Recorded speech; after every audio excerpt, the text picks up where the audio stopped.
পিপিএলে ইউপিএফএলৰ ষ্টেণ্ডত যাব, বিজেপিয়ে বিজেপিৰ ষ্টেণ্ডত যাব। বিজেপিয়ে 20টা খেলে না 40টা খেলে, তেখেতসকলে কৈ আছে কেতিয়াবা ইমান খেলিম। চ' তেখেতসকলে ডিচিশ্যন ল'ব, আমাৰতো আমি ডিচিশ্যন ল'ম।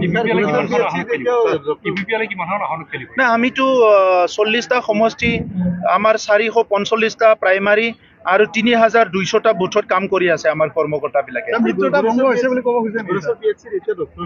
ইমান সোনকালে নালাগে, অলপ পিছত কম। অহা 8 তাৰিখত আমাৰ CWC মিটিং আছে, তাত আমাৰ সিদ্ধান্ত হ'ব ক'ত মিত্ৰতা আছে না ভংগ হৈছে না কি। আপোনালোকেও কৈ থাকক, আপোনালোকেও চাই আছে কি হৈছে কি হোৱা নাই। আমাৰ দলীয় স্থিতিটো আমি কৰিমেই, আজি নহয় কালি কমেই আমি।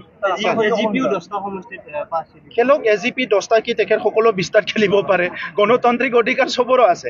কিন্তু এটা যেতিয়া বড়োলেণ্ডত শান্তি নাছিলে, বহুত মানুহ, মই এজিপিকো বিজেপিকো টাৰ্গেট কৰি কোৱা নাই, বহুত মানুহবিলাকে আজিকালি যিসকলে ৰাজনীতি কৰিবলৈ আহিছে হাত সাৱটি বহি আছিলে আৰু টিভিত বহি পেলাই ডাঙৰ কথা কৈ আছিলে, তাৰে পৰা অমুকটো হোৱা নাই তুমুকটো হোৱা নাই, কিন্তু নিজে আহি পেলাই ইয়াতে শান্তি প্ৰতিষ্ঠা কৰিবলৈ সাহস নাছিলে। 2008 চনত সংঘাত হৈ গ'ল, কোনো নাহিল। 2012 চনত সংঘাত হৈ গ'ল, কোনো আহি পেলাই শান্তিৰ জুই নুমাবলৈ নাহিল। আজি শান্তি অহাৰ কাৰণেতো চবেই আহিছে, গণতন্ত্ৰত চবেই আহিব, আমি ৱেলকাম কৰিছোঁ। চাওক, ফেক্টৰটো চবেই ফেক্টৰ। আপুনি ইলেকশ্যনত খেলিলেও ফেক্টৰ, ইয়াত ফেক্টৰ বুলি একো মেটাৰ নাই, আৰু ফেক্টৰ বুলি চবেই আছে।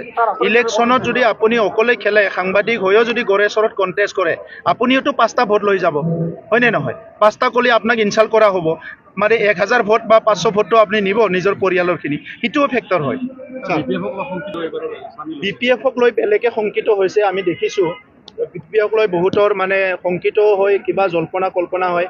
UPPL-এ BPF-ৰ লগত যুঁজিয়ে এই লেভেলত আহিছে, গতিকে BPF-ক লৈ আমি কি চিন্তা কৰিম? GSP নহয় আৰু কিবা কিবি SP আহি যাওক, তাত আমাৰ ক'ব লগা নাই। UPPL-এ নিজৰ ষ্টেণ্ডত লৈ পেলাই আমি কাম কৰিম, কাৰণ আমাৰ উদ্দেশ্যটো ক্লিয়াৰ। বড়োলেণ্ডত শান্তি লাগে, নিৰাপত্তা লাগে, উন্নয়ন লাগে, সমন্বয় লাগে। বড়োলেণ্ডখন আমি বচাই ৰাখিব লাগিব। বড়োলেণ্ডৰ আমাৰ মানুহখিনিয়ে বড়োলেণ্ডটো বচাই ৰাখিব লাগিব। ৰাজনীতি কৰিবলৈ 10জনেই আহি 10টা কথা ক'ব, কিছুমানে হিংসাৰ কথাও ক'ব ধৰিছে, মৰাৰ কথাও ক'ব ধৰিছে। এইবিলাক ভাল নহয়, যে বড়োলেণ্ডত মৰা মৰি হিংসা হিংসি 30-40 বছৰ আমাক বহুত ক্ষতি কৰিলে। এতিয়া আমি পুনৰ ব্লাড ছেডো নিবিচাৰোঁ, হিংসাও নিবিচাৰোঁ। সমন্বয়, মৰম, স্নেহ, এটা গণতান্ত্ৰিক প্ৰক্ৰিয়াৰে আমি চবে আগবাঢ়ি যাবলৈ বিচাৰোঁ।